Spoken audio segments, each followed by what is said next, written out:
public historian, and I'm in the Department of History at UNC-G, more faculty. So as assistant professor, I'm an assistant professor of public history. And so what that means is that we're teaching everything directly related to history, but outside the classroom, right? So all of my students are taking courses in museum studies, digital history, museums and historic site interpretation. And then I have the graduate students, which is in this program, and they're taking capstone courses and graduate level style courses to get them ready and prepared to become public historians. And so really my big emphasis is preparing practitioners, but using the actual source material. So within that, some of my peak passions, 19th, 20th century, U.S. South, that's one of my areas, African-American material culture, housing is one of my areas too. But I do have a peak interest in the Civil War, and also enslavement. I formerly worked at the Museum of the Confederacy before they merged with Tredegar to become the Museum of the American Civil War. So there I was transcribing part of the Jefferson Davis papers, in specific his legal files. So there was that. And, I'm really big on how to not only interpret and display, but to create that kind of conversation between what these documents are, how they inform us about the time, how they show us similarities and nuances about today, and just picking out some of those thought uncommon but actually regular situations. And so, we've already started with the project, and I'm on Surrey County, and my student I have is an undergraduate. Her name's October, and so she's already, we've already conversed through email about some interesting characters, if you will. There's a deed we found where it appears to show the sheriff is either selling off enslaved people as a part of an estate when someone passed away, or is actually purchasing. We were trying to figure that out now. But either way, the person who owned the estate passed, and so, things like that. But public history is in the wheelhouse, African American history is in the wheelhouse, enslavement, all of those things. So I identify as a publicly engaged scholar, and what that means is really that I believe that history in its truest form is there to inform the public. And so while it sounds very basic, public history is there as a tool to educate the public on the various ways in which history, ebbs and flows through everything. And with that, I have been drawn to the passion of public history because I like taking those places and those fields and connecting them through historical vein with the public. So for instance, archives, that's the written record, right? The physical document. Sometimes it's deeds, sometimes it's other artifacts, whether it be rare books, what have you. And having the regular, the average individual, if you will, interact with those documents. And so I guess what I'm also speaking to is the sense of primary source material. Most of what the public in the past have been able to actually deal with on a day-to-day basis hasn't necessarily been that primary source material, which is why you have projects and programs now coming out like the Library of Congress is teaching with primary documents and things as such. And so I believe if we are able to allow students and the public to interact with primary documents, we'll be able to have a much more fruitful conversation in regards to history. I think what's informed me most is just how the day-to-day life,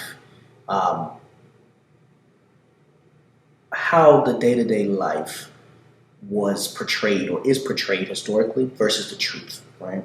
And so, historically, we're told, students, the public, we learn history rather in a very eventful, an eventful manner. This happened on this date, and this key figure was prominent in this. And in that, while it's very important and it informs our frame of reference on how this country was built, we lose the very essence of all of that, which is the common individual. And so one of the reasons why I like projects such as People Not Property and dealing with public history is that we're able to look at the average individuals. And from that, in chief, we learn that everything's a lot grayer than we thought. Generally, we like to live in this black or this white understanding of history. It's actually very much more gray than that. And so, by looking at people not property, the deeds, for instance, when you look at a deed and how it's written, and if you're able to decipher that, you learn that there were nuances to enslavement, right? When you look at runaway slave ads and you look at those ads and you're able to take away that an individual is searching for whom they believed was their property, but then offers up the information that that individual can read and write.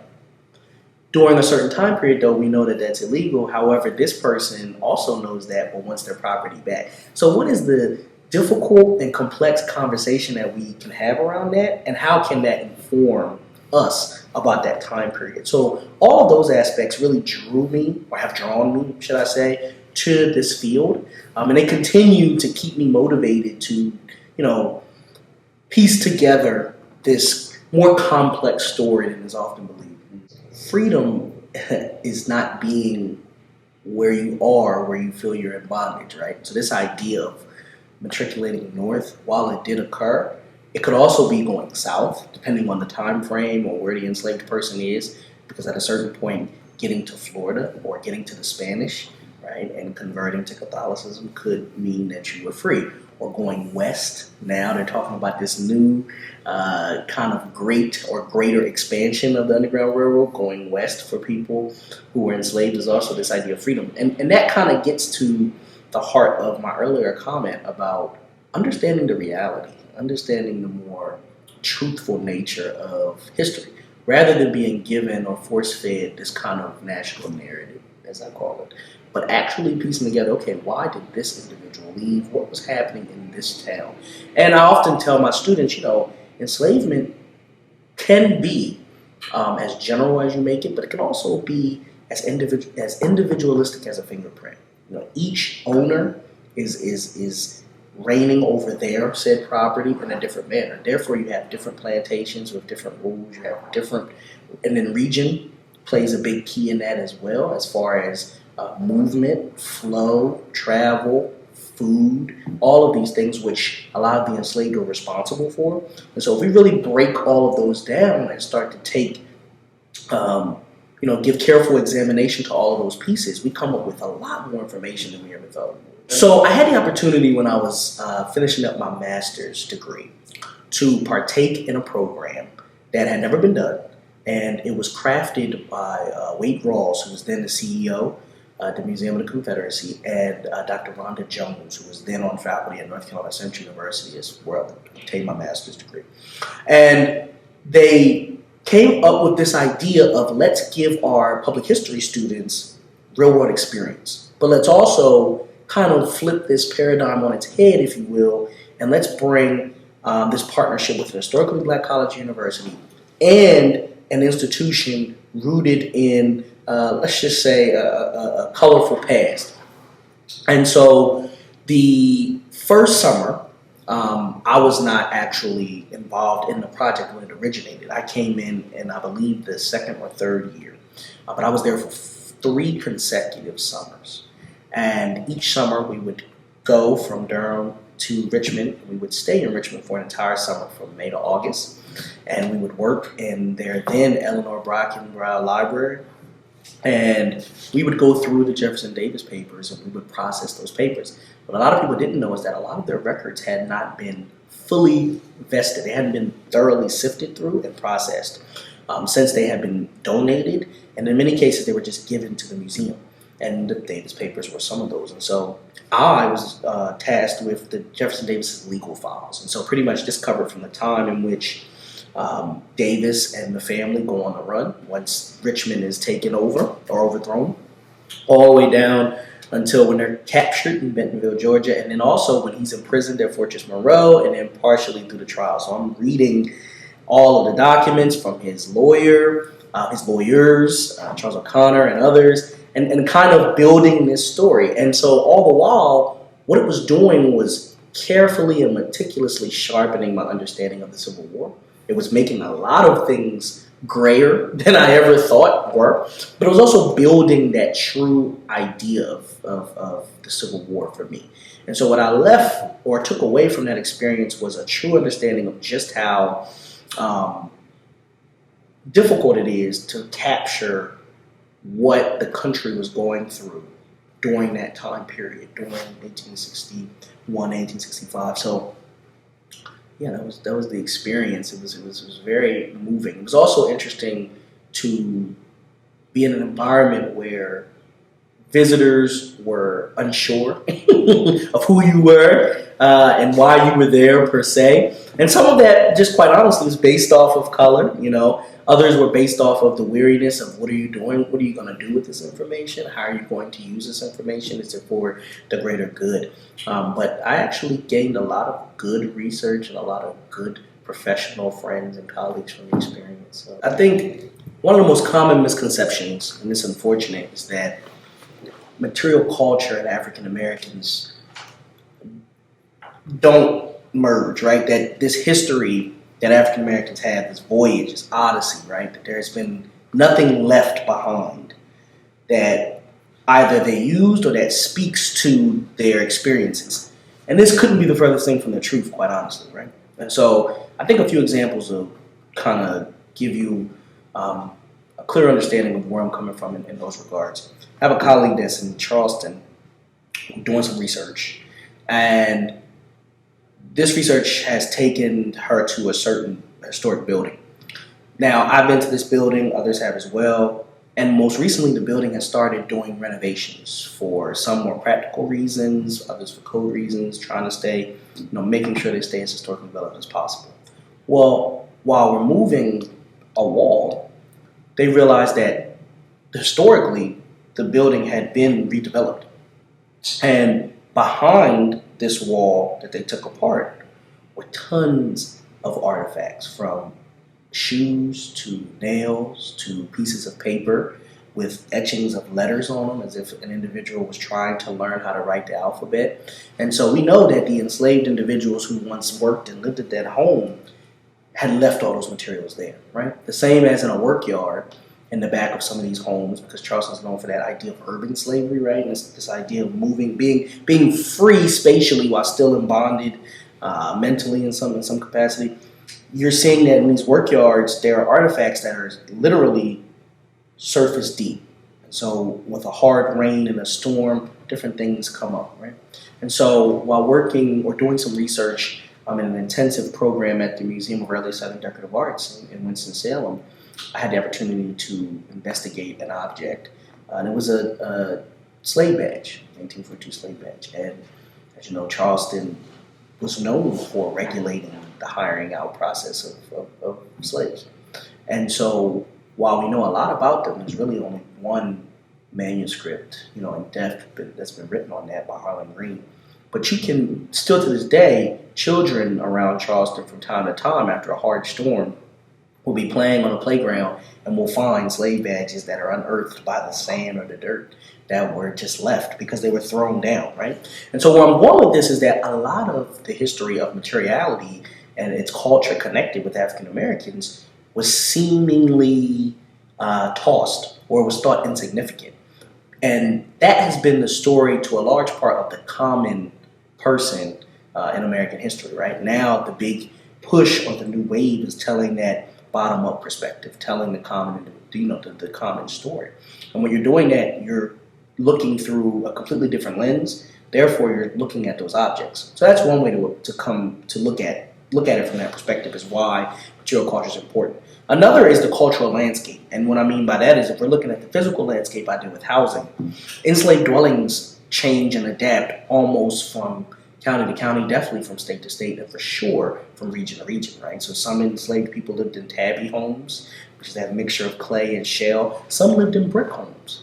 Some lived in wood-style sheds or structures. Some had mud floors. Some had wooden floors. And we know when we look at those, differences, we're able to pull out so much, right? And so in North Carolina, Stagville, for instance, and other places, you see several bricks with indentations, right? And so that's a piece of material culture that we're talking about. Some actual enslaved hands, albeit children and adults, took part in making these bricks, right?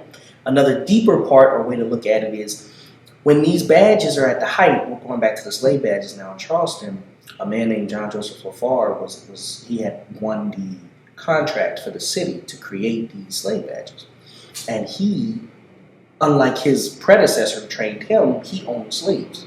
So imagine the conceptual or contextual duality of creating the very object that keeps you in bondage. So you are learning to become a tinsmith, a goldsmith, perhaps a silversmith. And in that you're learning how to hammer out and create these small rectangular tags that will be worn around the neck or pinned to you. And so all the while you're learning how to keep yourself in bondage, if you will. And what does that do to you mentally, right? What does that do to you socially?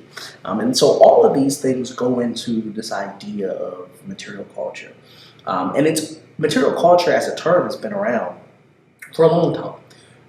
But its relevance directly towards the African American experience, that's something that is much more of a newer researched thing. I mean, you have John Michael Flatch, who wrote seminal works like The Back of the Big House and works like that, and African American material culture and things as such. But it's still an area that it deserves a lot of investigation. The objectivity is another important piece. If you show me an historic home with historical artifacts that are directly descended through a family in a home, you can oftentimes tell wonderful stories. And so the Museum of Early Southern Decorative Arts, that's one of the things they do in their recreation of period-style rooms and a lot of period artifacts. And so it's allowing objects to speak. This idea, propagated by scholars like Henry Glassy and James Dietz, that if you allow objects to talk, what can they tell you? How can they infer upon you the historical value or impetus on whatever it is you're studying? And so when you look at a coffee table, what is coffee table made? It may seemingly just promote wealth, but it also can promote enslavement because somebody carried that coffee table, somebody cleaned that coffee table, somebody stood by that coffee table. And so I had the opportunity to engage in all three seminars that Mesda, who I've been speaking about, have done. And they do a low country, a back country, and a Chesapeake. And each time you get a different object. And so I had the slave badge when I was working in the low country. And I had an apothecary chest when I was working on the Annapolis region. And then I had a fire bat from Vesuvius Iron Furnace in Lincoln, North Carolina. And each one gave me a new understanding of a completely different life and struggle from the enslaved perspective. Because if you look through the record, you'll quickly see that one of the worst types of slavery domestically was an iron furnace. We have accounts of enslaved people who are saying, I don't want to go there. It's likened to hell. You have other records showing masters saying, if you don't act right, you'll send you down to the iron furnaces. Because it was dangerous for first. If a drop of water in the wrong place gets in an iron or in a furnace, while producing iron ore, everything could blow up. And so looking at the culture there, right?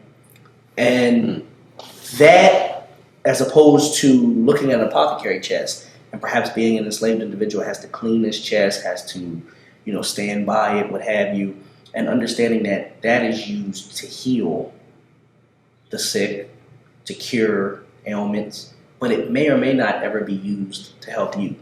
So you're watching a tool that is giving life to others while you are losing yours. So, just kind of those physical objects also speak to how material culture is important.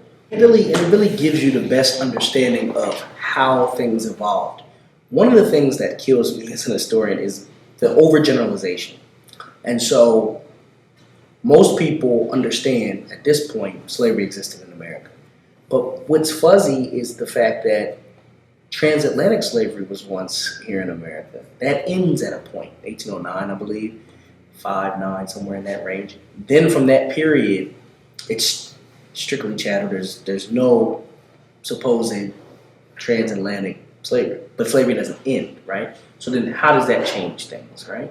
And so it's those also, the objects help speak to that because they start to tell stories. And when you're able to piece together the research, you're able to build out stories that present different narratives and inform you on what's actually going on during that time. And the badges are another example because they're originally made out of one material. And as it gets closer to the Civil War, all materials in the South start to change. Things are starting to be processed out of whatever it can or reused because raw materials and especially vital minerals are low because the war effort takes everything. This work impacts me professionally as a historian and also a public historian. It impacts me because I'm able to, shed light and uncover new research directed towards one of my specific areas of interest, which is just the African American experience, and specific in the U.S. South. On a personal level, it helps me situate the experience of my ancestors and the ancestors of my people. It helps me to be able to give respect, honor, and truth to their narrative and their legacy. And one of the most impactful things I ever heard that was told to me by a professor I had actually in undergrad was that one of the reasons why it's so important to do this good work and to uphold the honor of these individuals is because if at any point in time during the entire experience, odyssey, if you will, of African Americans coming from Africa to here, and pretty much from that point to the current moment, if any thread directly connected to me and my direct paternal and maternal ancestry died, I would never be here. So that means that my mother and father, their mothers and fathers, their mothers and fathers, their mothers and fathers, and on and on and on, each made it to a point through this historical narrative to at least reproduce, right? They may not have lived forever. They obviously didn't, but they were able to reproduce. Many people weren't, right? Millions of individuals, and I'm saying that number very loosely, periled during this process in any number of ways. Right? So I feel like to uphold my family's legacy and honor, it makes sense. And then also for the more basic reasons, there are still, an unfathomable number of African Americans who just do not have the current information on their family's history and their legacy.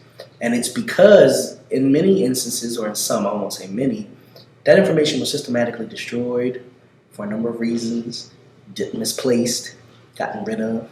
And so now I feel like going through these deeds, going through these records, it's helping me, but it's also helping so many others because every deed that I'm able to, me and my student are able to identify a name, it may not make sense now, and it may never make sense to us, but in 2, 3 days, 5 years, 20 years, it may help a descendant of that individual bring peace and bring solemn and ultimately bring truth to their history.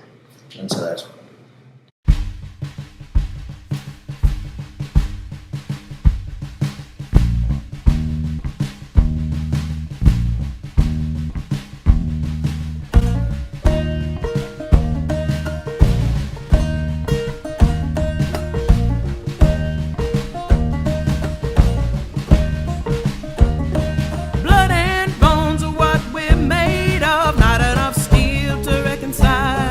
crying out.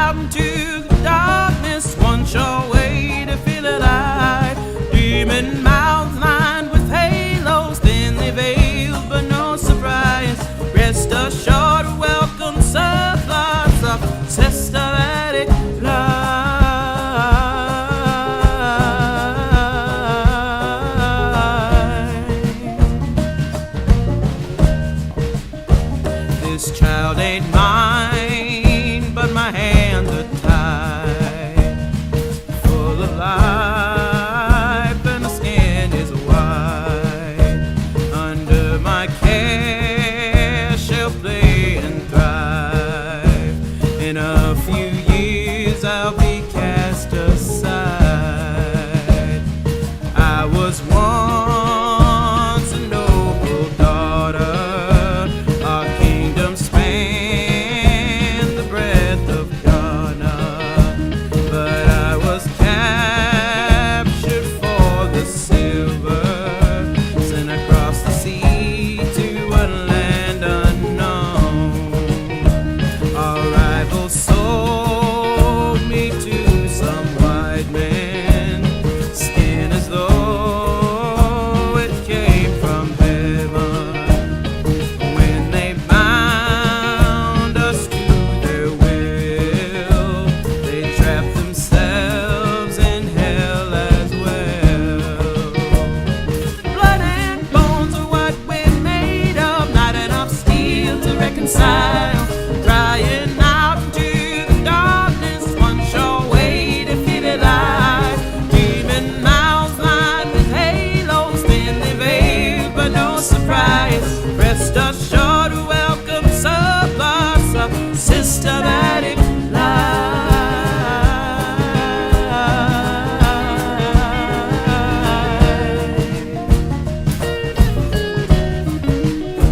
one brother white, the other black. One brother loved and the other strapped. One brother kept, the other sold. Kinship denied is kinship still. Bread and bone and bathed in blood. Two brothers begged for light and love. White father twisting his own soul to deny what all must know. Blood and bones are what we're made of, not enough steel to reconcile. Crying out into the darkness, one sure way to feel alive. Demon mouths lined with halos, thinly veiled, but no surprise. Rest assured to welcome surplus of systematic lies.